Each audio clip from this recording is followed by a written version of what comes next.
আসসালামু আলাইকুম। আমাদের ছাদ বাগানের সরিষা ফুল গাছ অনেক সুন্দর সরিষা ফুল ফুটছে। অবশ্য আগের বছরও সরিষা ফুল ফুটছিল।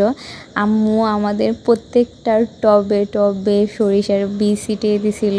এইবার সবচেয়ে বেশি সরিষা হয়েছে আগের বারের তুলনায়।